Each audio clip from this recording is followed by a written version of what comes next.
porque es como esa venganza, ¿sabes? El terror viene de lo negativo, más se expresa como, no se expresa porque sea malo, se expresa porque se quiere liberar. Y es algo natural que Exacto. todos vivimos, entonces... Como, por ejemplo, las almas de Coraline. De Coraline, los niños. Coraline, los niños. Esa escena es muy fuerte porque Sí. tú lo ves y uno dice, ellos ya no están. Y esa película era para niños. Era para niños. Es que hay muchas cosas, yo siento que antes los niños tenían mejor contenido de terror. Sí, ahora se Porque- muy sobreprotegidos. Exacto, como que ya se encierran mucho las generaciones de no veas esto es malo. Entonces digamos que eso cohíbe un poco esa parte oscura, que a la final está en todos nosotros. O sea, yo siento que el terror es una emoción que no podemos reprimir. Y el terror también de pronto es una forma de que nosotros desde pequeños empecemos a ver lo que es la muerte. Exacto. Y la muerte es algo muy importante, algo natural. Y si un niño no ve desde pequeño Coraline, por ejemplo, pues un ejemplo, que ve a los niños que ya no están y, ay, ¿qué les pasó? ¿Por qué no están? Empiezan a preguntar. Entonces ya cuando crecen ya van un poquito más, yo sé que es la muerte, yo sé que es... Pero si desde pequeño no saben qué es la muerte, cuando llegan y pierden a alguien no saben cómo manejarlo. Entonces el cine es una herramienta también muy importante, adultos y niños, y el terror en específico, para manejar ese tipo de cosas. Entonces sí se está perdiendo en los niños eso ahora. Nos volvimos YouTube. Mentira, no. Este. Hablando de Háblame. De habla. Habla. No, Ay, yo hice ese chiste en un video que hice.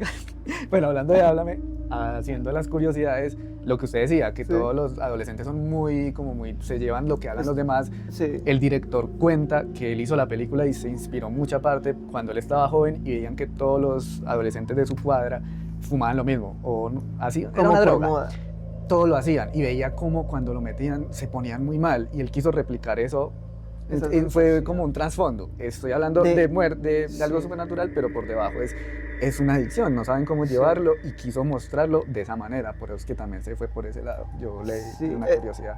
Es tipo como cuando este niño, bueno, el hermanito de la protagonista, no, de la... Y la de escena, sí, de la amiga, la protagonista. Exacto. Esa escena. Empieza como algo gracioso y termina siendo algo bizarro. Cuando él empieza como a aruñarlo y a agarrarlo.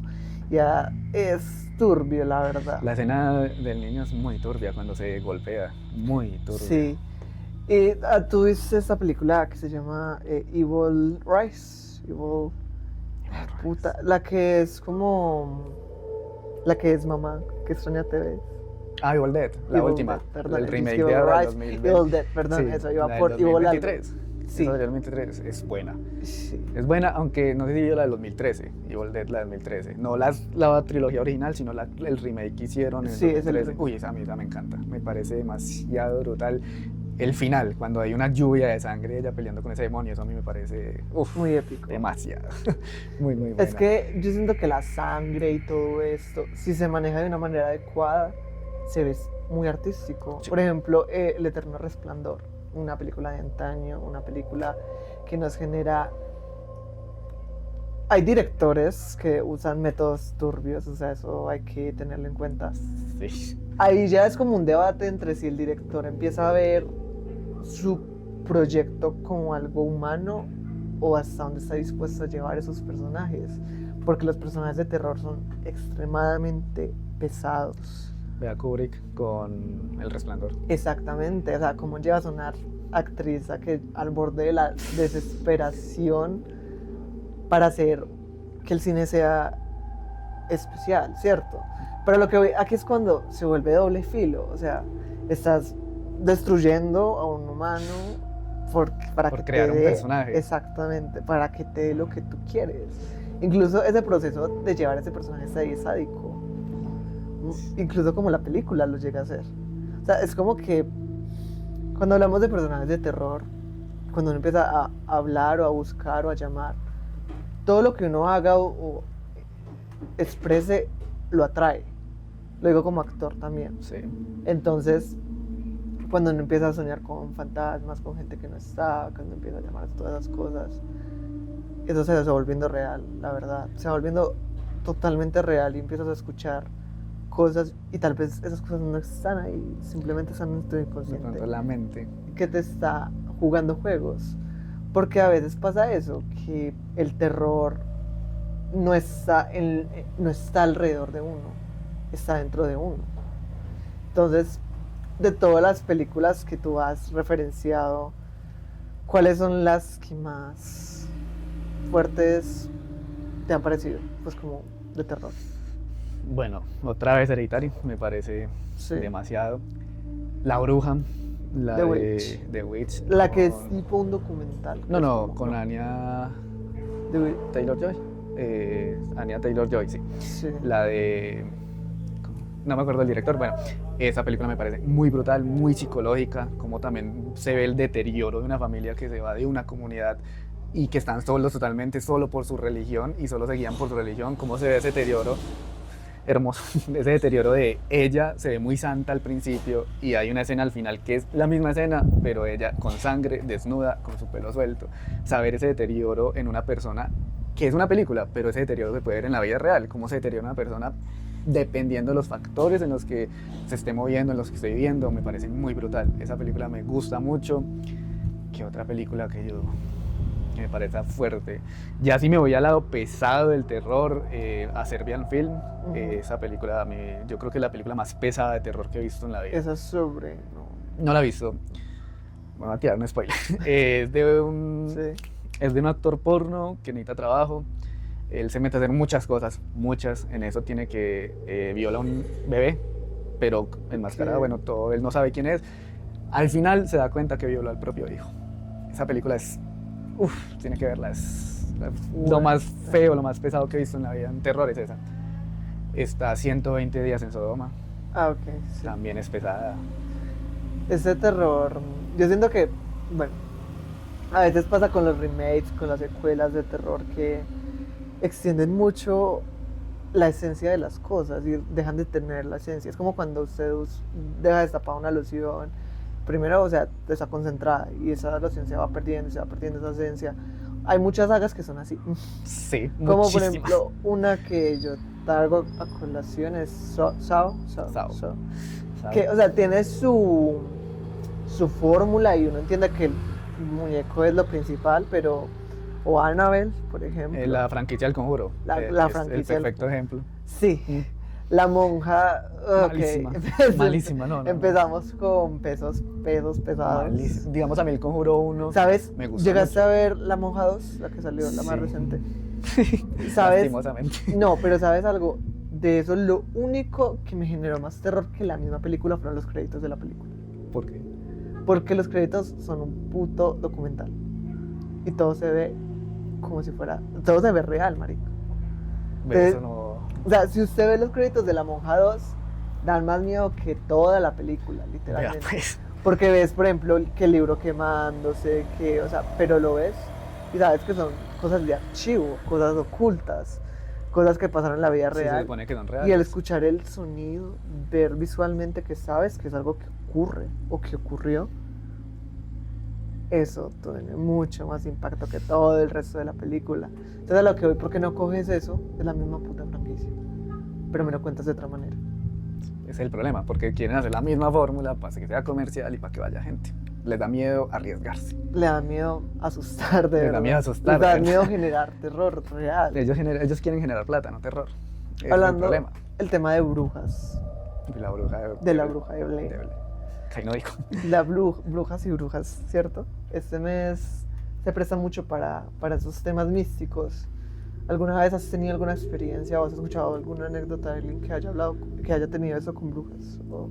Pues yo tengo ganas de hacer un amarre. No, no mentiras. De temas de brujas como tal, con mi mamá que se maneja mucho por ese cuento. Sí. Ella lee cartas, mi mamá sabe leer las cartas, Ok. tiene amigas que tienen el don como tal. ¿Dónde? Y ella conoció a una amiga con lo mismo. Es una historia densa. O sea, Sí. una exnovia de mi papá hace mucho tiempo se suicidó. Se supone que Sí. por el dolor de lo que pasó, porque pues, mi papá y mi mamá estuvieron juntos. Sí. Y se supone que cuando murió, mi papá empezó a sentir como cuando estaba dormido. Cuando él estaba dormido, sentía que le apretaban el pecho, sentía que alguien le estaba apretando el pecho y que él no era capaz de respirar. Y que en los sueños él veía a la exnovia, lo llamaba, que se fuera con él. que se fuera con él, y él amanecía arañado, golpeado y todo. Eso estuvo heavy. Y mi mamá también empezó a verla. Entonces la vio una vez y lo mismo, venga conmigo. Buscó a la ayuda, encontró a esta amiga y ella le hizo algo, digámoslo brujería, le hizo una limpieza, porque desde que la vio le dijo, ¿quién es una pelada como morenita, de tal forma, que, porque siempre está con usted? Y mi mamá quedó como, la está describiendo igualita y ella no le había contado nada. Entonces se le hizo como todo ese hechizo, ese proceso, esta limpieza. Sí. Y ahí fue que no volvió a tener problemas con eso. Y ahora se supone que fue de pronto la mamá que estaba utilizando algún tipo de hechicería con la energía de la hija para que hicieran eso, por rencor. Porque como se la había matado, porque como se suicidó. Que todo eso paranormal viene desde el dolor. Desde el dolor. Porque realmente no es malo, es algo que duele. Dolor. Sobre ese tema también, bueno, yo una vez estuve en un rodaje grabando un corto, y en el lugar habían muchos muñequitos y pelos. ¿Y pelos? Pelos y cosas. Es cuando uno empieza a ver que eso está en todas partes. O sea, la brujería, la hechicería, la envidia, el rencor. Que uno puede estar tranquilo y, no sé, en otra esquina puede haber alguien que quiere lo peor para uno y uno no lo sepa. Entonces es muy fuerte cuando uno ve estas cosas y uno llegar a pensar, eso le está haciendo, eso es para alguien más. Porque por aquí, por temas políticos y de guerrilla y todo eso, se genera mucho lo de las madres, que llaman así, que son estas mujeres que hacen rituales. No sé si se escucha un poco. Yo he leído mucho porque yo conocí a alguien que era cruzado. ¿Sabes lo que es? No, rezado, perdón. ¿Que no lo pueden matar? Rezado y cruzado, ¿sabes? Tener un poco de contexto. Creo que he escuchado que el rezado es el que, digamos, le hacen los soldados para no morir. Estar rezado es como un hechizo de protección, pero tiene precios. O sea, todo lo que tú hagas en la hechicería realmente tienes que pagar algo para lo que tú quieres. Y en este caso, si eres, no me acuerdo muy bien, rezado es que no te pueden llegar balas. Sí, yo he escuchado eso. Y cruzado es que no te puede entrar como heridas, algo así. Entonces, cuando estás rezado, tienes que usar una manilla con una bala. Eso sí, esa bala, eso yo lo escuché, alguien que me contó la historia, que lo ve mucho en Huila, en el departamento de Huila. Entonces, por ejemplo, usted va y ella le dice, tiene una bala con una cruz. Entonces le dice, lo más importante de aquí es que usted crea, porque al final lo vamos a poner a prueba. Entonces se pone la bala en una escopeta o no me acuerdo en qué se pone, una arma, y lo cogen hasta quemarropa.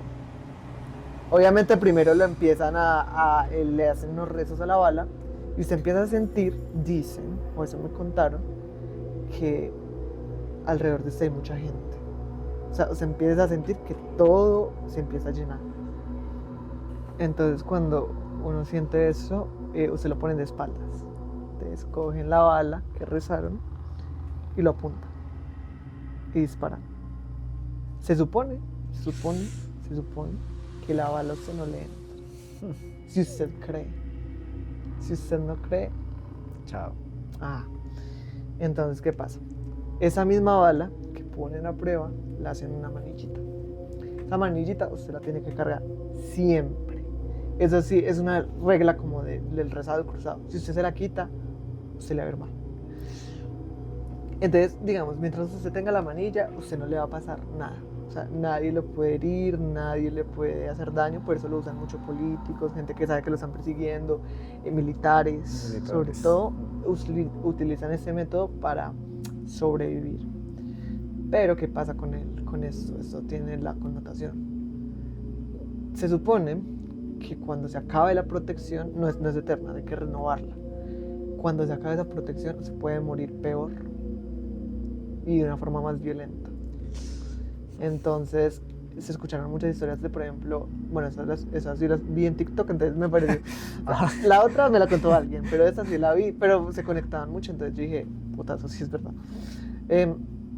Que era un man que tenía la cosita y una vez en una pelea como que se le reventó, yo no sé, se le perdió la bala. y llegaron a el bar donde él estaba y empezaron a hacer un tiroteo y le metieron como 15 tiros.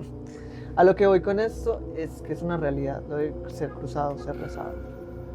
Entonces, o mucha gente, muchos militares que dicen yo le daba y bueno, yo le daba a ese man y ese man no se moría. He escuchado mucho sobre Entonces, cosas que dicen eso. Exacto, entonces a lo que vamos con esto es que es una protección, pero en realidad se supone que para el cruzado usted tiene que dar, no estoy muy seguro, como el alma de alguien, de una persona adulta.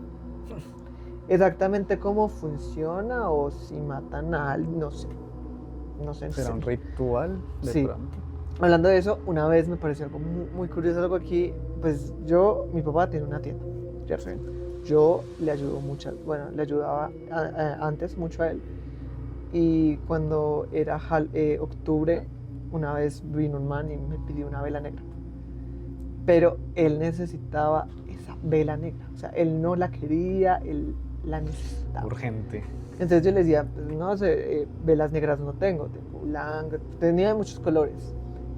Y el man en la cara se le veía como cuando un drogadicto necesita eso. Esa adicción, pues de verdad como una O sea, adicción, sino realmente- esa necesidad de quererlo. Exacto, como de, yo sentí hasta un poco de miedo, pero pues no de que me hiciera algo ahí, sino como de esa sensación incómoda cuando se dice como, o sea, no vaya, o sea, váyase. Y uno no sabe cómo puede reaccionar, porque en ese momento no piensa bien. Eso genera mucho, por ejemplo, el tema de los gatos. No sé si has escuchado sobre este tema de los gatos negros, los gatos blancos. Y octubre, que es como un mes que se presta mucho para esas cosas. Los gatos tienen su mística y pues el gato negro le tienen la pobre fama de que son de mala suerte. Pero si vemos muchas películas como que retratan eso, de que el gato puede estar en varios planos. Coraline, por ejemplo. Constantine, no se llegó a ver Constantine, se supone que el gato podía pasar como a ese plano. O sea, los gatos siempre han tenido como esa mística y esa creencia, pero que no haya pasado algo así como en la vida real, no. Exacto, pero es triste pues, ver que hay animales que se exponen por estas fechas y no vuelven a estar. Porque eso de los rituales también es ceder. ¿Sí me entiendes? Como ceder o dar algo que... Siempre hay que dar algo, eso no es de gratis. Exacto. Nunca después, eso con las energías, con los hechizos, todo eso, nada es gratis. Si no es con algo más, algo externo, es con algo de uno. Energía vital, bueno, lo que sea, o hasta aquí. Le doy mi alma, hay muchos, se supone que vendieron el alma para eso. O doy parte, no sé, tengo hasta este tiempo y hasta aquí ya usted me puede llevar, pero algo se da. Entonces sí vale la pena, es lo que uno dice. Es como en la industria, bueno, del entretenimiento y todo esto se habla mucho sobre los sacrificios. Mucho. O sobre el vender y el reconocimiento y la fama. O sea, como lo de... ¿Has escuchado? Ay, ¿cómo se llama eso? Que es de un búho, que es como una secta que... Bueno, hay muchas sectas en el mundo. Sí. Pero esta es una secta de gente muy poderosa. Realmente es turbio saber que en las esferas del poder y de la gente se manejan cosas raras. Muy raras, vea eso de la isla de Einstein, creo que era, que se supone que había unos rituales raros, ellos hacían rituales raros y hay fotos de ellos con túnicas, con mujeres amarradas y todo, ¿no? Pues no se sabe qué es, pero son rituales muy raros. Entonces es como esa energía que uno ve, o sea, ¿qué estaría dispuesto a hacer para conseguir lo que uno quiere? Porque eso es lo que pasa, mucha gente dice, no, yo no sería capaz de hacerle un ritual a alguien, hacerle brujería a alguien, pero eso está en todas partes, todo el mundo siempre quiere algo más. Y ese algo más se consigue por medio de cosas que no están en este plano terrenal, tal vez. Sí, porque es uno que está dispuesto para llegar a lo que quiera, a sus sueños, si es fama, si es dinero, lo que sea, pero ¿qué está dispuesto a hacer? Y mucha gente dice que no, pero cuando de pronto surge esa oportunidad... Es como este tema de Semana Santa. A mí me parece tan curioso que a veces la misma Semana Santa sea más turbia que Halloween. Uy, sí. Porque son días pesados. Sí, esos días son muy pesados. Donde realmente uno ve que lo religioso y todas esas energías, por ejemplo, estos cuartos que son llenos de cristos gigantes, es súper turbio. Bueno, no sé, o sea, se supone que debe ser lindo, pero... No, para nada. Pero no. O sea, cuando tienes un Cristo que te está mirando fijamente a las 3 de la mañana, No, o sea, no es lo que yo No es espero bonito. para dormir. Sí, uno quiere que encontrar paz en eso, no se ve un Cristo mirando. Y hablaban mucho sobre que el diablo se manifiesta de muchas maneras. Sí, En este caso, bueno, varias de esas son, por ejemplo, los animales, que los perciben de una manera mucho más fácil que nosotros. Por ejemplo, los aullidos de perros, cuando empiezan a aullar en la noche, sí, es turbio. mucho. Cuando también hay otro que dice que huele a azufre, no sé si has escuchado Lo he eso. escuchado, el azufre o a carne podrida, como ese Exacto, olor. que genera como un olor, o que hay mucha gente que baila con el diablo. He escuchado mucho sobre eso, me parece muy interesante, me parece algo muy interesante. O que hay una historia de un violinista, no me acuerdo el nombre, pero muy famosa, que se fue a una cabaña y Sí. que vendió el alma y que cuando volvió era el mejor violinista del mundo. Pero no me acuerdo cuál es el nombre del violinista, pero es algo muy famoso también. Entonces algo que se maneja mucho, muchas leyendas, que no sabemos hasta cuándo son leyendas y hasta cuánto es real. Es real. Otra, bueno, yo, por ejemplo, lo que he tenido más cercano es, por ejemplo, esa leyenda urbana que habla sobre el sombrerero o un hombre que tiene un sombrero. No sé si has escuchado. Pues no sé si vamos por el mismo lado, pero yo conozco es el hombre del sombrero, que El es una hombre. sombra completa. Que es alguien muy alto con un sombrero. Sí, Sí, es tengo la una misma muy persona. hermosa historia con esto. Bueno, Pesada. la mía creo que es más tranqui. Entonces empecemos con la mía. Y ya después con la tuya, que es más pesada. Yo una vez estaba durmiendo normal en mi cama.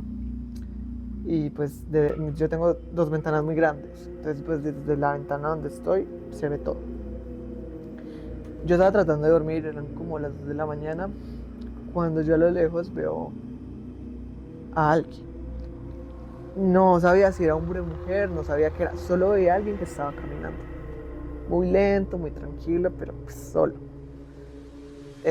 O sea, se veía como desde por aquí, desde el carro que está por allí. Sí. Entonces, cuando yo lo vi, yo no le puse cuidado, yo dije, no, pues debe ser alguien que está caminando por ahí, pues normal. Me volví como a tratar de dormir, pero es esa curiosidad que usted no lo deja dormir, que realmente usted no es capaz. Entonces yo cerré los ojos y los volví a abrir como así, como entrecerrados. Cuando vi, el man estaba acá más cerca, Uy, pero se había detenido. sí. Ahí lo pude ver un poco mejor. Yo como lo describo, como yo lo vi, es un hombre alto, de traje y un sombrero. Como antiguo. Sí. Tiene corbata, sí. Tiene una maletica. Pues yo lo vi con una maleta, yo no sé qué versiones chinas habrán por ahí.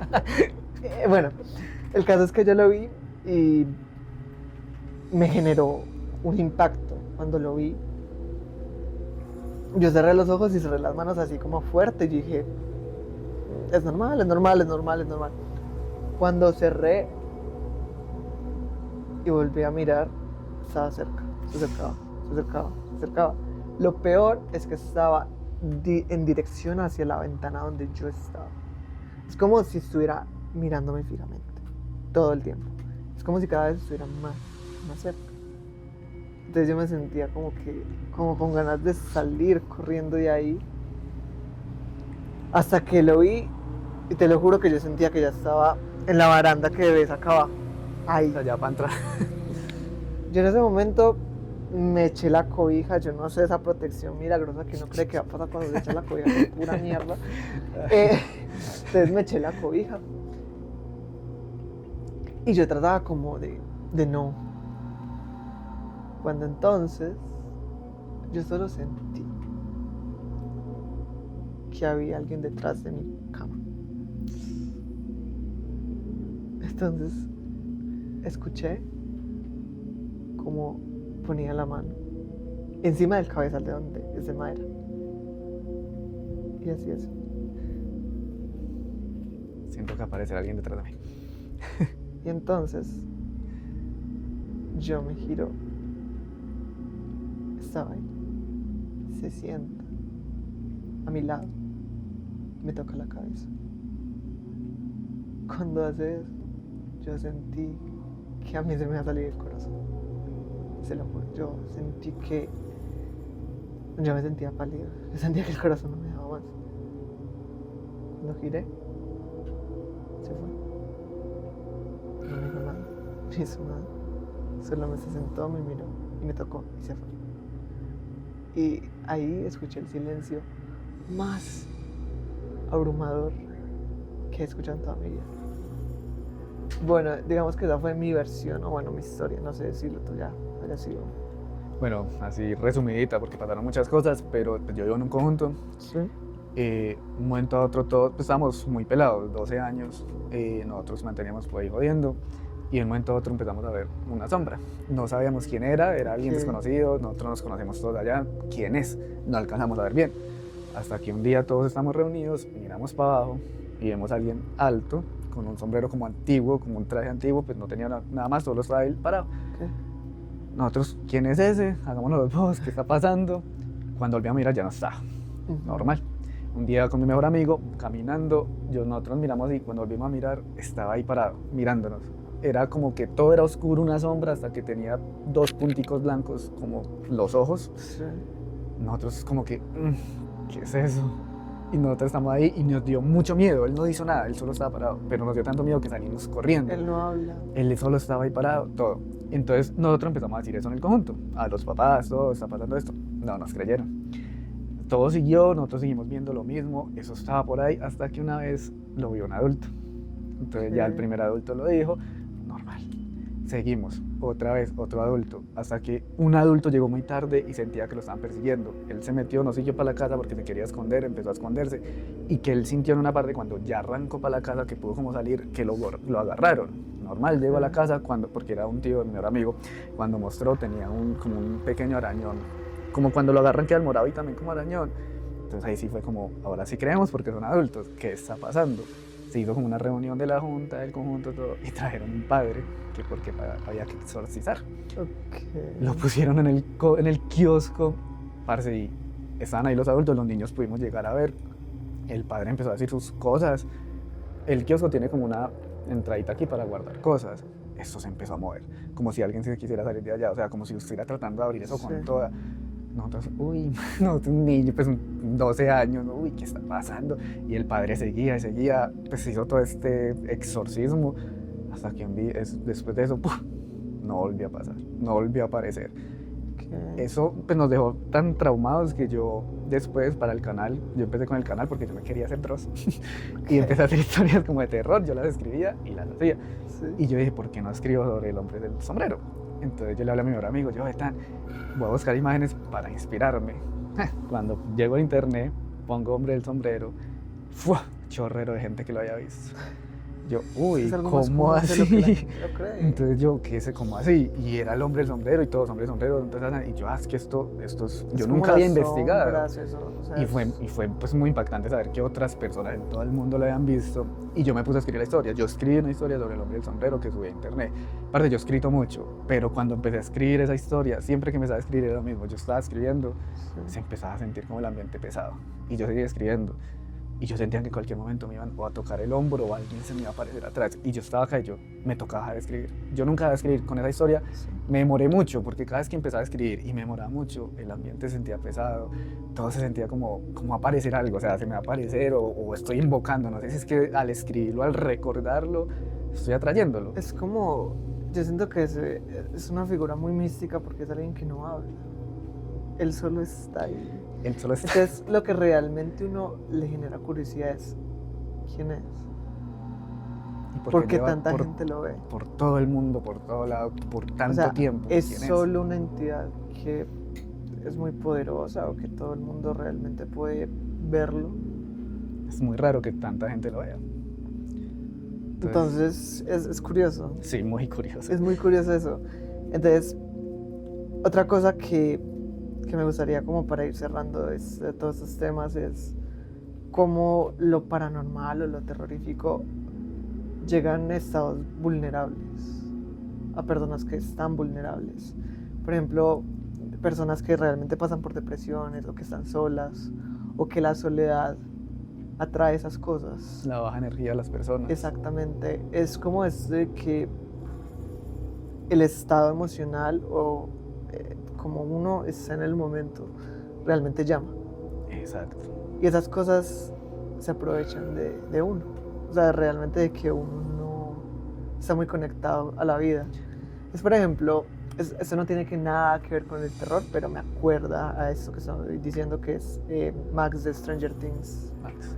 de esa analogía de decir, alguien que pasa por depresión, alguien que no tiene ganas de vivir o que pierde el sentido de vivir, y como esos monstruos, porque son monstruos, esas entidades, empiezan a observarlo a uno y tratan de ir detrás de uno. Eso llevándolo a algo más terrenal, más mi Sí. caso, cuando murió mi abuelo, mi abuela en la casa empezó a sentir que algo la estaba persiguiendo, que algo la estaba buscando. Mi abuela entró casi en depresión. Bueno, entró en depresión. Y ella decía que algo la estaba persiguiendo, que algo la buscaba, que algo, y ella sentía muy mal, muy mala energía. Y me tocó preguntar y me dijeron, hay algo que no es su abuelo, que está aprovechando la baja energía de su mamá, de su abuela, yo le digo mamá, para robarle más, para estar ahí, para pegarse como un parásito. Y Como tocó para hacer una alimentarse. limpieza en la casa. Para poder, ¿Cuántas porque limpiezas has tenido a lo largo de tu vida? necesito otra. También me pasó con una tía que, bueno, en la familia de mi mamá en general ha habido muchas posesiones. Entonces yo tenía una tía que ella como que pasó por un divorcio, algo, sí, o sea, un divorcio, y después del divorcio ella cuando se acostaba sentía que en la ventana alguien la miraba todas las noches. Era un demonio, era un hombre que al verla sentía que esa energía bajaba y bajaba. Cuando la energía baja tanto, abre una posibilidad, que es entrar. Exacto. Entonces cuando eso entra, destruye totalmente la persona. O hablar mucho de que, por ejemplo, cuando uno está en discotecas o en estos espacios que tienen alto, energías muy fuertes, hay entes que tratan de volver a la vida. O por ejemplo, muchas personas que se suicidan quedan como en un limbo y tratan de volver a la vida. O sea, vuelven y ellos necesitan, porque hablan de que uno tiene un tiempo donde nace y donde muere. O sea, cuando mueres es en el tiempo donde debiste morir. Yo lo corto. Cuando te suicidas no era el tiempo en el que realmente tú debías morir, ¿me hago entender? Entonces cuando se corta esa conexión quedas como en el aire. O sea, no tuviste un final. Es como que cuando escribes un libro no llegaste, no terminaste lo que tenías que terminar. Entonces buscas puertas. Y esas puertas son personas vulnerables que no están fuertes, porque que la vida los ha llevado a sentir esas cosas. Y eso también lo retratan muchas películas con posesiones, por ejemplo, El Conjuro. Sí. La primera del Conjuro, cuando vemos que lo primero que hacen los espíritus cuando hay una película es empezar a hacer ruidos. La gente dice, ¿por qué ruidos? Pues supone que esos ruidos, esos olores, todas esas cosas van debilitando a las personas, y la persona más débil de la casa es la que va sintiendo más, y eso la debilita, y la debilita, y le baja toda la energía, porque ya son muchas cosas. Cuando logra bajarle toda la energía es cuando entra.